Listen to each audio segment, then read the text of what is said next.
Hey guys, welcome back to the channel, and today I'm going to be doing a review on 5 Nights at Freddy's, so let's begin with this video. Finally, I watched this movie after around 2 weeks of it being out, because I have been busy every single week, or not, every single day. First weekend, I was working on a school project for Halloween, and then, like, the rest, of course, I had school the rest of the week, and I was, couldn't really see it after school, really. Well, I could have, but, like, homework and stuff, it really was a lot. And then finally, now I've actually had an opportunity to see it. I went to see it, or saw it with my friend Rory. And yeah, it was, let's just say, interesting. So also, before I start the review as well, if you hear fireworks in the background, apologies for that. It is bonfire night. It is November 5th, so you will hear maybe some bonfire or like fireworks in the background. But if you do hear that, that is the reason why. But yeah.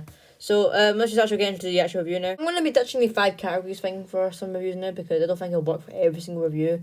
I'll probably keep the review, or the category review for the MCU films and some action movies, but I won't work for any horror movies, or like some other movies, I feel like. So, this, I'll just be using positives and negatives. So, positives of this film. The animatronics and how they adapted that onto live screen was fantastic. Oh my god, Freddy, Bonnie, Chica, and Foxy all looked great in this movie, and I just think that the set design, like the people who made the animatronics, did a fantastic job. So thank you for that. And the set pieces were also really good. The pizzeria itself, the Freddy Fazbear's Pizzeria, it looked actually authentic. It looked real. It looked legit. It looked like an actual place, and that was actually really good. So yeah, that was awesome, and yeah, I think Josh Hutcherson did a good job playing Mike Schmidt.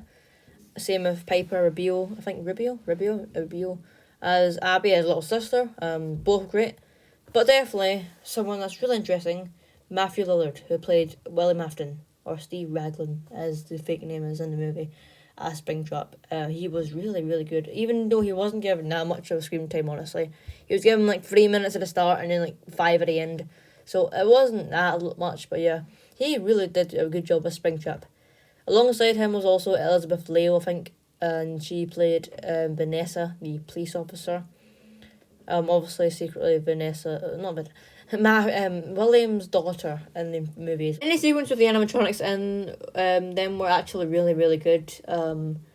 They were always awesome on screen, and as I said, they just looked so good. I couldn't stop marveling at how well they looked and how the design was actually, like, designers incorporated that from the games into live action, so that was awesome. I think another positive thing was also the music. The music was banging, especially the music they used in the opening credits for the movie. The combination of 8-bit and choir children, like ghostly children in the background, is just perfect. I just love that whole element as well, of like ghost children in the background. And I'm gonna have to listen to it again, because I couldn't stop like jamming to that beat. And then obviously they put the Living Tombstone song in the end credits, which was a really, really huge hit of fans. I personally liked it as well. My friend was also really surprised. He was clapping along, actually. He was kind of singing along to it as well. But yeah. Also, would like to point out that Matt Pat from Game Theory and Corey X Kenshin were also supporting cameos in the movie, which I quite liked. It's just the food theory and the taxi driver. That was really funny. Yeah. And I am also kind of disappointed that Markiplier did not get a cameo in the movie, but of course, for obvious reasons, he was not available. I think he was meant to originally play the security guard at the beginning of the movie. I'm not too sure. I've heard rumours about that, but yeah. And as someone who's played the games, yeah, I also liked how they put a lot of Easter eggs and references in the movie. I couldn't list all of them because I'm not like a diehard FNAF fan. I've played a bit. I played mainly the first game, a bit of the second, and some of the fourth. That's really it. But yeah, I could see a bit of references. The positioning of the cameras in the office. Like when you check them, it's in the same position as the games. There's a Celebrate poster. Of course, from Worst FNAF in the office. This poster, quite a nice, reference and throwback to the original games. It definitely is. You can feel the movie is definitely delivered heavy on fan base, and this movie is kind of meant for fans. It wasn't really meant to be a superb horror movie, which I think critics were going a bit too harsh on. It's meant to be just a fun, enjoyable video game adaptation on a bunch of popular horror games, and it is meant to be, you know, a top tier, miraculous, you know, horror movie that is, yeah, meant to win Oscars. It's just meant to be for the fan base, I feel like, for this movie, and that's why it's getting such low reviews. This is just me thinking, but yeah.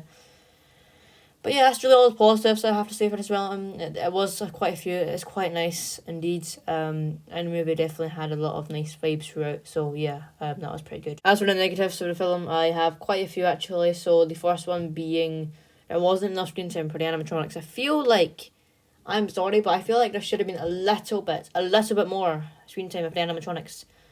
And the second thing was probably being a bit rushed. In some parts of the film, I could feel like it was being a bit rushed, and they needed to slow down a bit. But that was just me being me. I don't know if any of you felt it was a bit rushed. The third thing is definitely one I didn't really like a lot, and it was fine with it at the start, but when it kept coming back, it was a bit annoying. So, you know the dream that Mike has every night of him and seeing his brother Garrett? Yeah, Garrett, get kidnapped, and then they go shouting in the woods.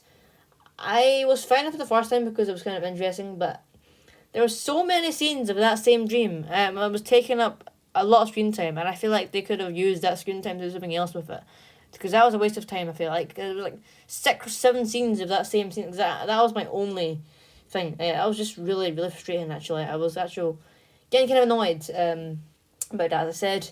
And the last negative thing I have to say about this film is definitely the animatronics being a bit too, you know, kid friendly, cute. They were obviously aiming for a younger audience. The animatronics should have been a bit more darker and evil, but all they did was play Babby and just get angry a little bit. But honestly, yeah, that it was kind of cute to see them like obviously have a nicer side to them. I like that a little bit, but they should have been a bit more with evil and dark sides of the animatronics. But yeah, other than that, yeah, it's just fine.